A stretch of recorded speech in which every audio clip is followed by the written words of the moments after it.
Hayden এখন commentary বক্সে, গিলক্রিস্টও সেখানে। পন্টিং কোচিং করান, স্টিভ ওয়াওকে দেখা যায় মাঝে সাঝে।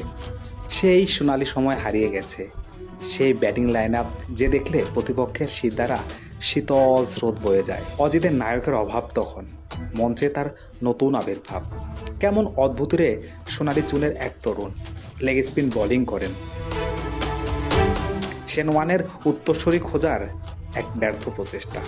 ব্যাট করেন মোটামুটি লোয়ার মিডল অর্ডার, কিন্তু ও আবার কেমন ব্যাটিং স্টাইল, চোখে দেখতে কেমন যেন লাগে। সেই ছেলেটি এখন ব্যাটিং করেন সব কন্ডিশনে, সব উইকেটে। মধ্য 30-এ যুবা, এখন অজি ক্রিকেটের মহিরহু। সেই সাফল, সেই নাটকীয় স্টিভ, লিফ আর চটপটে ভাব দেখলে অস্বস্তি লাগে না কার? বছর 10 একটা দেশের ব্যাটিং লাইন আপ কাঁধে টেনে বেরিয়েছেন একাই। ইংল্যান্ডের বাউন্সি বিজে, ভারতের স্পিন মাইনে, দক্ষিণ আফ্রিকার গতিময় উইকেটে, নিউ সাউথ ওয়েলসের ছেলেটার কাঁধ সবাইকে ছাপিয়ে গেছে। অজি ক্রিকেটের অন্ধকারাচ্ছন্ন অধ্যায়ের শিরোনামেও তিনি। একটা বছর ক্রিকেট থেকে দূরে, ঘরে, হোটেলে, মাঠে, ড্রেসিং রুমে, সবখানে ব্যাটিং করে যে মানুষটা, তার আর ব্যাটিং করার কোনো উপায় নেই। হারিয়ে যাবেন তবে সেই ধার থাকবে। স্বপ্নের অ্যাশেজ কাটিয়ে সেই প্রশ্ন জবাবটা ইতিবাচক। কিছুদিন আগে ফর্মহীনতার গুঞ্জন চুপ করিয়েছেন জোড়া সেঞ্চুরিতে। অধিনায়কত্বের জন্যই তার নামের পাশে কালো দাগটা আফসা হয়ে থাকবে।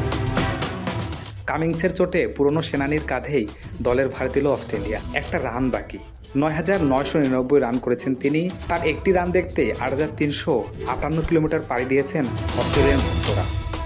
স্টিভেন পিটার, ডেভর স্মিথ, একজন যার ব্যাটিং দেখতে একটা সমুদ্র পাড়ি দেওয়া যায়। ঘুম ঘুম চোখে সকালে উঠে ফোনের স্ক্রিনে চেয়ে থাকা যায়, অথবা টিভির পর্দায় অপলক মোহাবিষ্ট নয়নে। একটা বছর থাকলে হয়তো আরও বেশি পারতেন। স্মিথ হয়তো অত শত ভাবেন না, ব্যাটিংটা তার নেশা। ব্যাটম্যান সুপারম্যানের মতো ভিলেন হনন করে বেড়ান না। তার গায়ে থাকে সাদা পোশাক, হাতে উইলো। অস্ট্রেলিয়ান ভক্তদের কাছে সুপারহিরো মানে শুধু এইটুকুই। ফ্রাঞ্চাইজি ক্রিকেটের টাকার ঝনঝনানির যুগে যে অল্প কয়েকজন ক্রিকেটার টেস্ট ক্রিকেটের সৌন্দর্য টিকিয়ে রেখেছেন, তাদের মধ্যে একজন স্টিভ স্মিথ। লেগ স্পিনার হয়ে দলে এসে বনে গেলেন নিজ যুগের সর্বশ্রেষ্ঠ টেস্ট ব্যাটার। অস্ট্রেলিয়ার মতো সমৃদ্ধশালী ক্রিকেট ঐতিহ্যের দেশে তা নিঃসন্দেহে প্রথম শ্রেণীতে থাকবেন, তা বলাই যায়।